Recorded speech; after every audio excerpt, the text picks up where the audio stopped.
اعوذ باللہ من الشیطان الرجیم بسم اللہ الرحمن الرحیم۔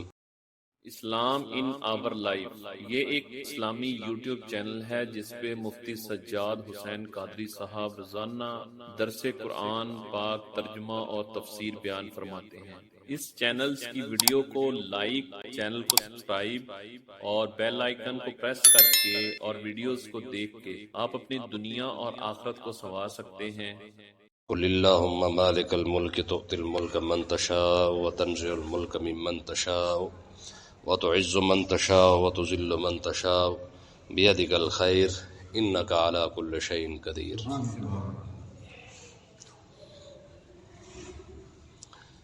فتح مکہ کے موقع پر آقا علیہ الصلوۃ والسلام نے اپنے صحابہ کو یہ خوشخبری عطا فرمائی۔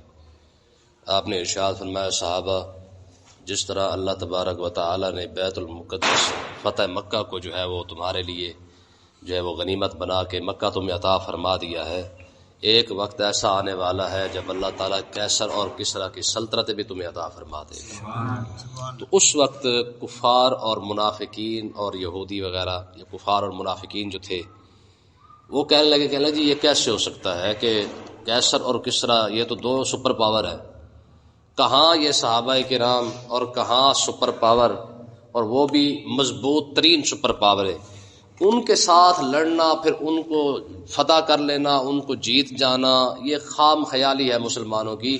اگر انہوں نے عرب کو جیت لیا ہے تو اس کا مطلب یہ تھوڑی ہے کہ اب یہ سپر پاور کو بھی جیت جائیں گے، ٹھیک ہے۔ تو اللہ تبارک و تعالی نے ان کا جواب قرآن پاک کی اس آیت میں ارشاد فرمایا ہے، فرمایا اے محبوب آپ ان کو فرما دیں، قل اللہم مالک الملک، اے محبوب آپ انہیں فرما دیں کہ اے اللہ مالک الملک، ملکوں کا مالک تو ہی ہے، ملکوں کا مالک تو ہی ہے، تو تؤتی الملک من تشاء، تو جسے چاہے اپنا ملک عطا فرمائے، ہے جی، وتنزع الملک ممن تشاء، جسے چاہے تو اپنا ملک چھین لے، وتعز من تشاء، تو جسے چاہے عزت عطا فرمائے، وتذل من تشاء، تو جسے چاہے ذلت عطا فرما دے، بیادک الخیر، ساری بھلائیاں تو تیرے پاس ہے، انک علی کل شیء قدیر، تو ہر شے پر قادر ہے۔ اب دیکھیں اس آیت کے اندر بہت بڑی بات ارشاد فرمائی گئی ہے، فرمایا کہ عزت اور ذلت کا جو معیار ہے جو ہے وہ صرف اور صرف اللہ کے پاس ہے، جسے چاہے ذلت عطا فرما دے، ضربت علیہم الذلۃ والمسکنہ، جسے چاہے وہ عزت عطا فرما دے۔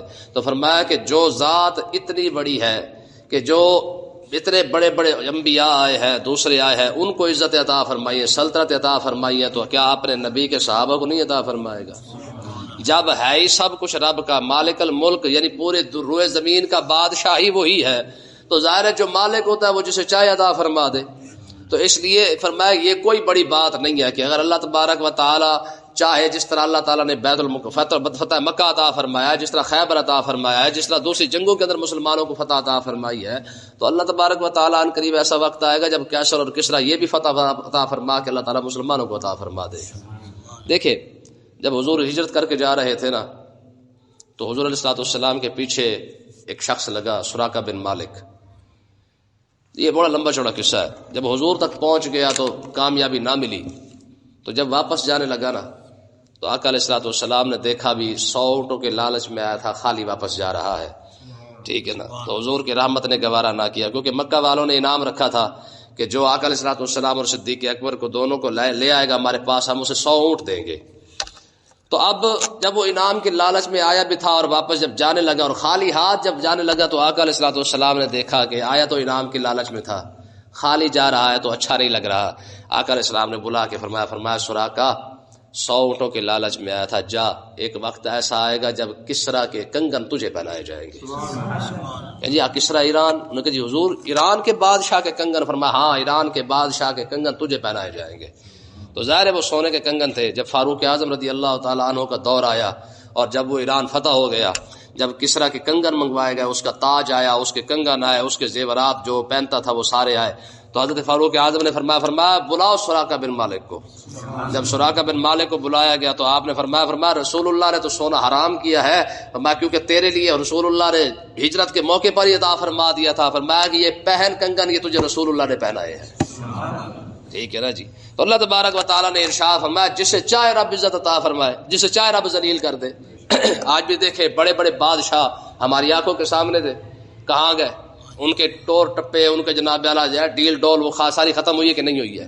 صدام حسین پاورفل بادشاہ تھا لیبیا کا، یا اپنا معمر قذافی تھا، ادھر سے یہ سارے مطلب موجود تھے، یاسر عرفات ہے، بہت سارے مطلب تھے، یہ شاہی لوگ تھے جو، ٹھیک ہے جی. آج ان کا نام و نشان تک مٹ گیا ہے، ان کی پتہ ہی نہیں چلتا کہ یہ دنیا کے اندر یہ لوگ آئے بھی ہے کہ نہیں آئے. آپ پیچھے دیکھ لیں، نمرود یہ تو وہ بندہ تھا جس کے خدائی کے دعوے مشہور تھے، آج کہاں ہے؟ صرف قصہ پاری نہیں ہے.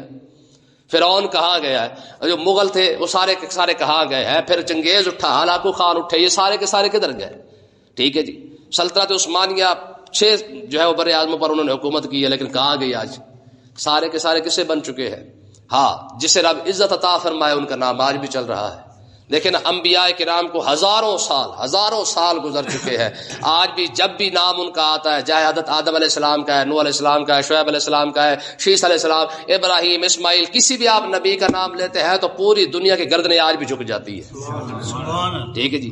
کیسے دیکھا نا جی، ہمارے بزرگوں نے ایک بات لکھی ہے، وہ کہتے ہیں نمرود فرعون تو بعد میں سمندر میں غرق ہوا ہے، اس سے پہلے تو موسیٰ علیہ السلام کو سمندر میں ڈالا گیا ہے. بچپن کے اندر سب سے پہلے آزمائش سمندر کی پانی میں ڈالنے والے کی تو موسیٰ علیہ السلام کی ہوئی ہے، فرعون تو بعد میں غرق ہوا ہے. یعنی جو آزمائش فرعون پر بعد میں آ رہی ہے، اس آزمائش موسیٰ علیہ السلام پہلے گزر چکے ہیں. ٹھیک ہے نا جی. پھر آپ دیکھیں انبیاء پر کتنے بڑے بڑے الزام لگے.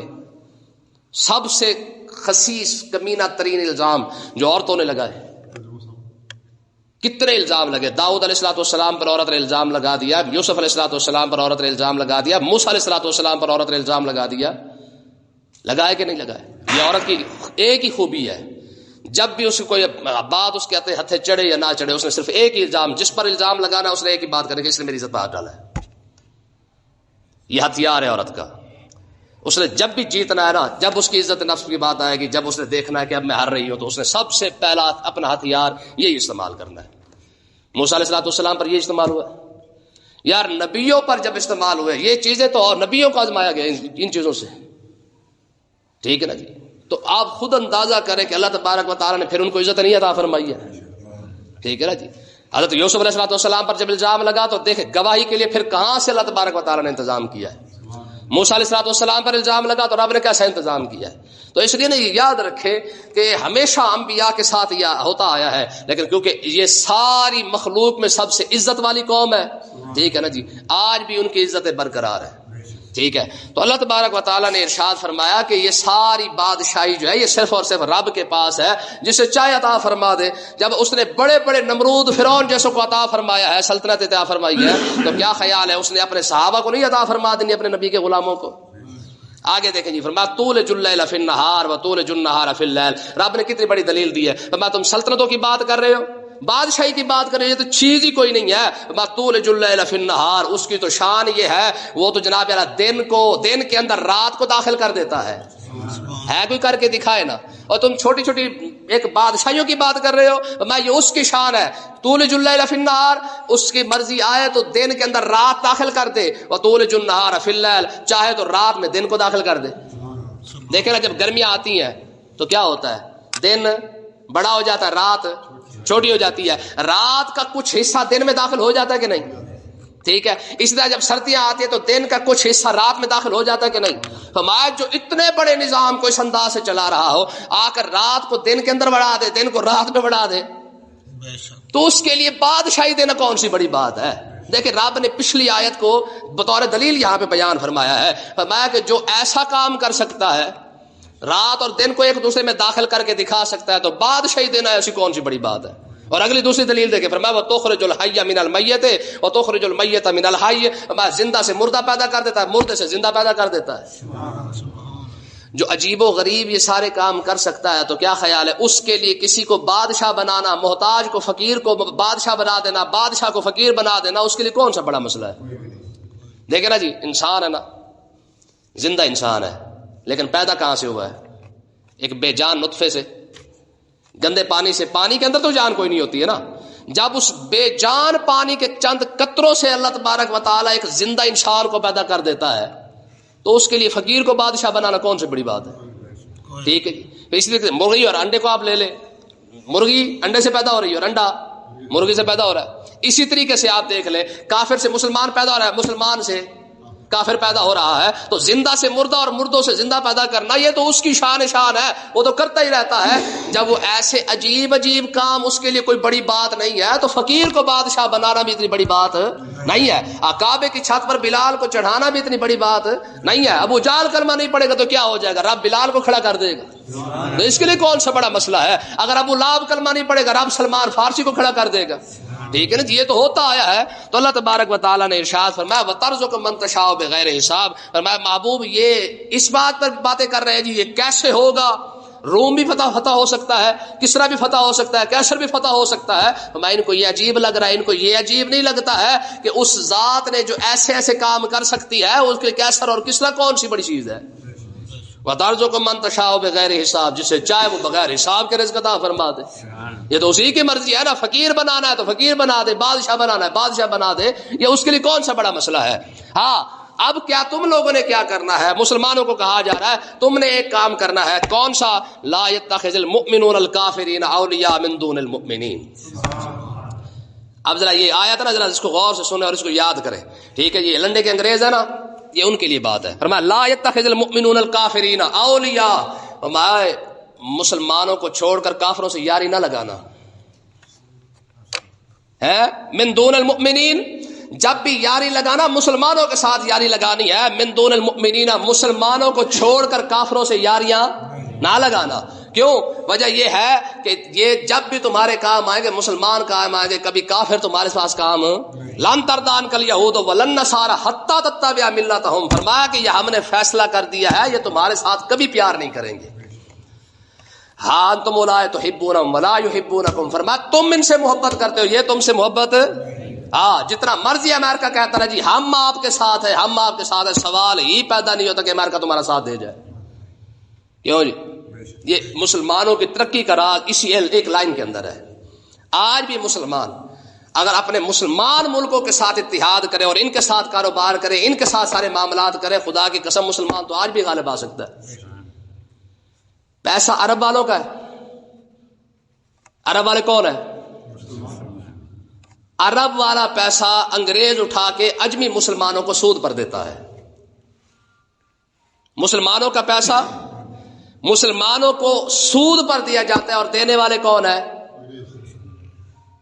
یہ وہ لوگ ہیں جو بڑے تہذیب یافتہ ہے. پیسہ ہمارے ملکوں کا، وسائل ہمارے ملکوں کے، سارے اسلامی ہے نا. آپ دیکھ لیں پیچھے بلاک بننے لگا تھا انڈونیشیا کا، پاکستان کا اور سعودی عرب کا، اگر انہیں بننے دیا ہے. اقوام متحدہ وہ انہی کی تو ہو بن سکتی ہے، تمہاری نہیں بن سکتی ہے، نہیں بننے دیں گے یہ تو. اور اوپر سے ہمارے یہ اینکور جو بیٹھے ہوئے ہیں ٹی ویوں پر، سب سے بڑے بغیرت قسم کے لوگ ہیں. ان سے بڑا خبیث قسم کا بندہ کوئی نہیں ہے. جب بھی ڈرائیں گے مسلمانوں کو ڈرائیں گے.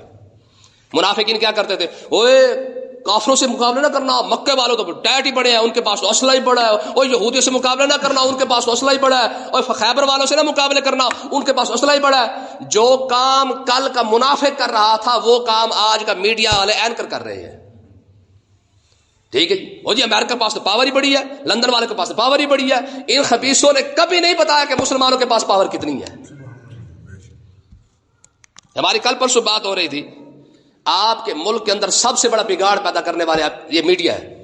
آپ کو پتا ہے مسلمانوں کی کبھی کوئی خوبی نہیں بتائیں گے. پاکستان کی کبھی کوئی خوبی بتائی ہے؟ مجھے آپ بتائیں.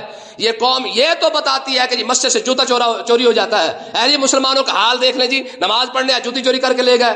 لیکن یہ کبھی نہیں بتائیں گے کہ اگر 200 کی جوتی اگر کسی مسلمان نے چوری کی ہے تو 50 لاکھ کی مسجد بھی مسلمانوں نے بنائی ہے. کبھی بتایا؟ ماہ رمضان کے اندر ہے جی آپ چھوڑے روڑوں کے اوپر جناب افطاری لگانے والے وہ سکھ، ہندو اور لنڈے کے انگریز نہیں ہے، یہ مسلمان ہی ہے. کیوں جی؟ آپ پاکستان کے کسی شہر میں چلے جائیں، کسی دربار پہ چلے جائیں، ہر دربار پر آپ کو آج بھی لنگر خانے کھلے ہوئے مل جائیں گے، مسلمانوں کو کھانے کے لیے مل جائے گا. ہر شہر کے اندر کہیں نہ کہیں پہ جو ہے وہ دسترخوان لگا ہوا ہے، یہ بچھانے والے مسلمان ہی ہیں. کبھی بتایا؟